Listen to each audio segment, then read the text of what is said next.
వాట్సాప్లో ఒక కొత్త స్కామ్ వచ్చింది. దాని పేరే స్టికానోగ్రఫీ అని ఒక స్కామ్. సైబర్ నేరగాళ్ళ స్కామ్లు మీరు చూసుంటారు. ఇంతకుముందు ఓటీపీ అడగడం, కాల్ చేయడం ఇవన్నీ మీకు తెలుసు. కానీ కొత్తగా వాట్సాప్లో అన్నోన్ నెంబర్ నుంచి ఒక మెసేజ్ వస్తుంది మీకు. ఒక ఫోటో రూపంలో ఒక ఫోటో పంపిస్తారు. పంపించిన తర్వాత దాన్ని గనక మీరు డౌన్లోడ్ చేశారంటే మీ అకౌంట్ మొత్తం ఖాళీ అయిపోతుంది. తస్మాత్ జాగ్రత్త. అన్నోన్ నెంబర్ నుంచి వచ్చిన ఏ ఫోటోస్ తెలియకుండా డౌన్లోడ్ చేయకండి.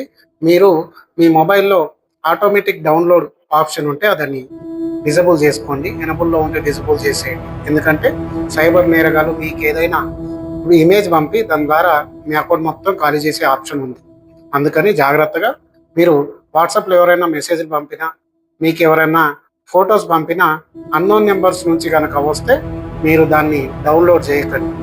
దాన్ని డౌన్లోడ్ చేయడం వల్ల మీ మొబైల్‌లో బ్యాక్‌గ్రౌండ్‌లో మాల్‌వేర్ అని ఒక సాఫ్ట్‌వేర్ ఇన్‌స్టాల్ అయిపోయి ఆటోమేటిక్‌గా దాని నుండి మీ ఫోన్ మొత్తం హ్యాకర్స్‌లో చేతిలో ఉంటుంది. దాని ద్వారా మీ అకౌంట్ మొత్తం స్వైప్. జాగ్రత్త ఉండండి. ఏ నంబర్స్ నుంచి వచ్చిన ఏ ఇమేజ్ కూడా డౌన్లోడ్ చేయకండి. తస్మాత్ జాగ్రత్త.